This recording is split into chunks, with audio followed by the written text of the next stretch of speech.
Training this last week, there wasn't a bunch of it. I mean, I did hit a beltless, strapless deadlift PR for the one little session I got out on, but for the most part I took a majority of the week off. I went and visited my youngest of my little sisters, and hopefully I drop a picture of her in here. And then spent some time with my wife's family, which we always do over the holidays.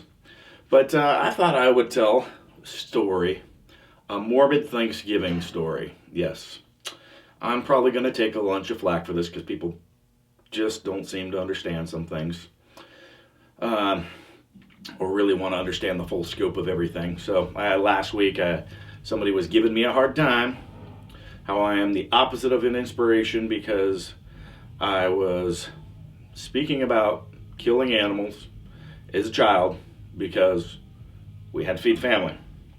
So speaking of Thanksgiving, it was always just our family. All growing up, we had no interaction outside of our parents. So it was me, my three sisters, and my parents, and that was it. And holiday stuff, we always had kind of our unique food and whatnot, lots of stuff that we could, like shaggy manes, nice easy picking, stuff like that. It's somewhat of a tradition of sorts for the family. So even with when I introduced my wife to Thanksgiving with my family, maybe 10 years ago or whenever it was, she thought it was a little interesting. So, but that's the way it is. So, on to morbid Thanksgiving stories. Oh God, I'm going to take some crap over this. All right. So this was when I was in high school, and this was the most stable period of my upbringing. So we had a mobile home all through high school. So it was, like I said, a very stable period of my life.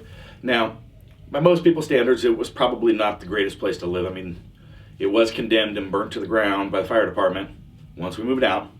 But for us, it was a pretty fantastic place. But it doesn't mean we weren't always struggling to get by. So there was one Thanksgiving.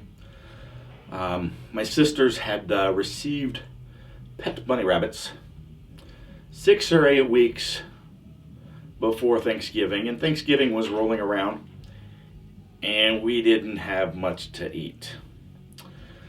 So me and stepdad, had to go outside Thanksgiving morning and twist the necks on those 3 little rabbits, gut and prep them so that Mom could make Thanksgiving dinner. My sisters were none too pleased. There was lots of bawling and screaming.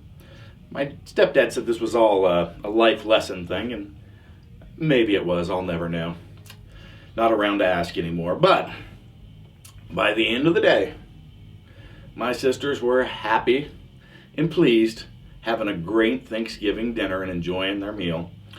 They still had, dried run marks from all the tears that were going streaming down their face all day long.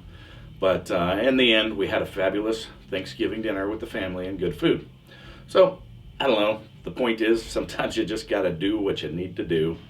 But that is my morbid Thanksgiving story. And yes, I'm probably going to take some shit for this. But that's my life, sharing with you. Hope you had a great Thanksgiving yourself this year as I did. So I did get some training in. I worked up to a 515-pound squat plus 300 kilos on Monday, and some leg press on Tuesday before the weekend. And then this is Friday post Thanksgiving. And you can see no belt. I just had too much clothes on, and it was cold as piss, and I just didn't feel like messing around with it. I was going over under. And you can see I got out of position on this. I got kicked forward hard onto my toes, right there, and then fixed it. So got some pattern. I don't know if that's due to going over under or just not wearing the belt. And then I threw belt and straps on, finished the day with 55. So felt pretty good. If you want to maximize your strength and the longevity of your athletic career, or just support the production of further content, click on this video to the link to our store to check out our full line of products.